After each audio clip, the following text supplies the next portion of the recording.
Brings us to the Weather Bunny chart. Obviously, the show is still recruiting Weather Bunnies. For any interested, please email us.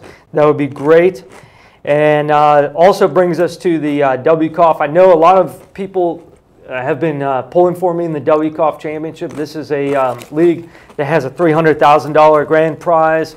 The league prize is approximately $5,500.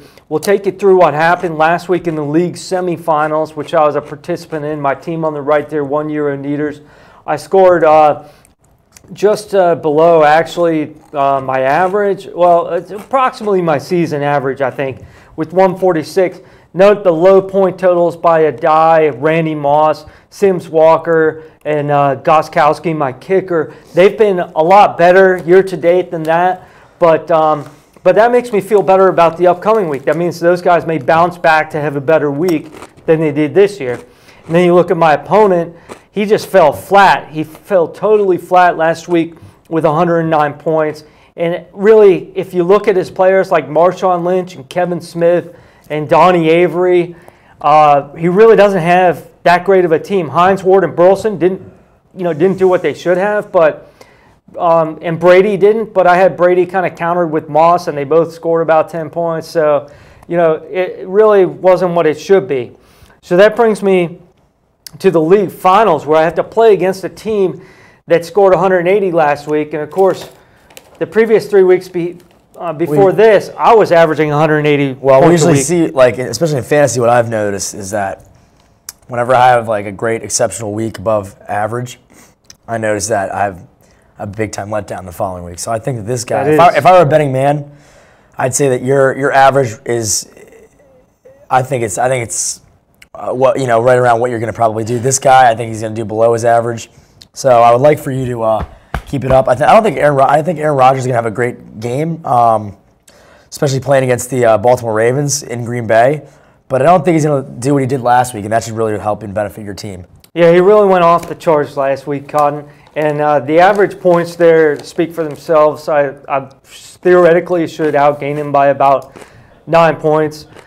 He has a pretty good team there, but if you look at his receivers like Lee Evans and Santana Moss and Jason Avant, those just really aren't the same as Terrell Owens, Randy Moss, Sidney Rice, and Sims Walker. I mean, I'm doing a lot better in that department. He's using the tight end stud theory, which is used to with some success with Antonio Gates and Vernon Davis, but that's really not a whole lot better, only a couple points better than Sims Walker, my fourth receiver, and Gonzo, my tight end. So I think that I have the slight edge. You never know what's going to happen in this kind of league, but I would like to also say that I appreciate everybody's support, all our fan support for me through this WCOFF campaign, and I think it would mean a lot for me to win this league for the show and go on. I'd like to mention also that with last week's performance, I moved into the top to number 120 in WCOFF, and we're going to look at those top contenders real quick.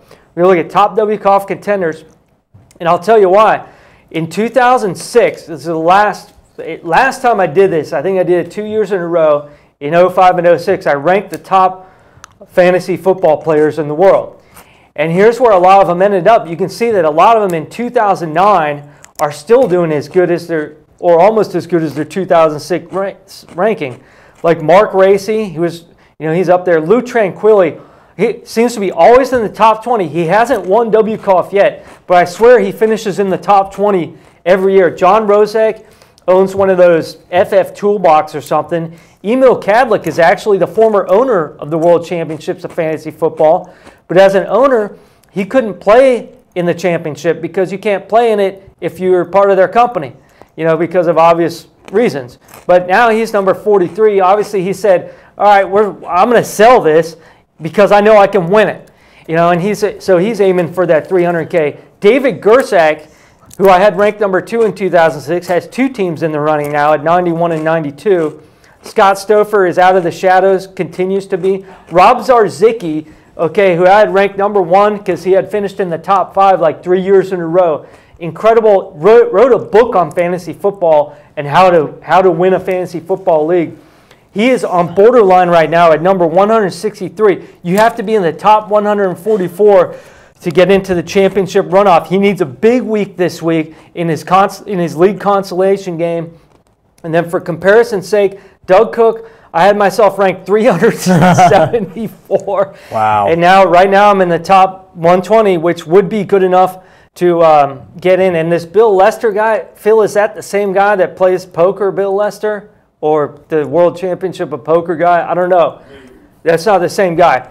Okay, but number 120, I'm good to get in as long as I continue. If I score another 150 points, I appreciate everybody's support. Just envision my team, Brett Favre and Joseph Adai and Ricky Williams, again doing good again this week in the league finals, and we'll see you in the championship runoff. All right. Well, we do have a game tonight, one of the Thursday night slated games, and it's being played outside the United States. The New York Jets are going to the Buffalo. Well, it's not a home game for any team. They lose a home game, but it pretty much is in Buffalo's backyard in Toronto, Canada. Let's talk about this game a little bit. And it's two teams right now that could very well maybe be in the playoffs, but Buffalo has to win out. New York Jets, they got to win out too. They pretty much have to win out. It's probably not going to happen. Right now, I think it's going to be a high-scoring game. I think you start Braylon Edwards and Thomas Jones for the Jets, and then for Buffalo, maybe you start Terrell Owens, or maybe if you get lucky enough, Marshawn Lynch. But I don't see the run game for Buffalo. I really don't think they're going to come through this week. I think Ryan Fitzpatrick throws for a lot of yards, finds T.O. and Lee Evans, but I really don't think. We don't want to stress about the matchup. I think the Jets win that game. Did you see Ryan Fitzpatrick scramble for a 30-yard touchdown against the Dolphins? My Dolphins. I mean, yeah, that was incredible. He's got some wheels. Now, Detroit at Cincinnati, this really isn't a great matchup at all. Obviously, the Bungles are going to the playoffs, and the Detroit there's no chance of making the playoffs. And Cincinnati's offense, I think you got to start these offensive players aside from Cedric Benson because he's injured. And Larry Johnson, by the way, on my WCOFF team, who people were encouraging me to drop, I held on to him. He went up for over 100 yards. His value is pretty good right now as long as Benson is injured. Not sure how good it is once Benson comes back. I never was a big Larry Johnson fan. You see why. So inconsistent the past couple seasons after he made the Pro Bowl, but we'll see. Next matchup we have is pretty intriguing. It's Houston at Jacksonville. Actually, Denver at Kansas City. We'll get into that matchup in a little bit later, but Denver going into KC, line's 5. I think this line's a little. I think it's probably about accurate. Denver Broncos were fading, but they hit jackpot against the Giants. Took care of the Giants, and I see Kyle Orton maybe stepping up right here in this spot and maybe landing a huge game passing wise against the Kansas City defense that really has been shredded out all season long. Yeah, there's a good chance of that, Cotton. And you wanted to talk particularly about Houston and Jacksonville. This is a pick'em game. And these are two teams that are really, although we're not showing their records here, there are two teams that are basically fighting for their playoff lives. The Texans have a winning record. They're not assured of anything. Jacksonville is just over 500, I think, and they're not assured of anything. They have a lot of work. They have their work cut out for them. Jacksonville was really bad to start the season, but they've come around and won some games. I know, absolutely. Jacksonville didn't play that well going to San Francisco, but we always talked about the East Coast going into the West Coast is so hard to do. But a team like Houston, they had the Indianapolis Colts on the brink of their first defeat of the season and couldn't put them away in the second half. Matt Schaub threw for 3 touchdowns. I mean, he looked unbelievable. Guy looked unbelievable in the first half. Came out flat in the second half. Really did his team a disservice by throwing that pick 6 with 3 minutes to go in the game. It's like, what are you thinking? I mean, you're up 13 against the Indianapolis Colts at home. Now at this point, you need to take care of the football because you know you're not going to throw 2 or 3 touchdowns. You're not going to throw 6 touchdown passes against the Indianapolis Colts. It won't happen. The running backs really let them down in this game. I think they're going to let them down again in Jacksonville. I don't see them going to Jacksonville and winning.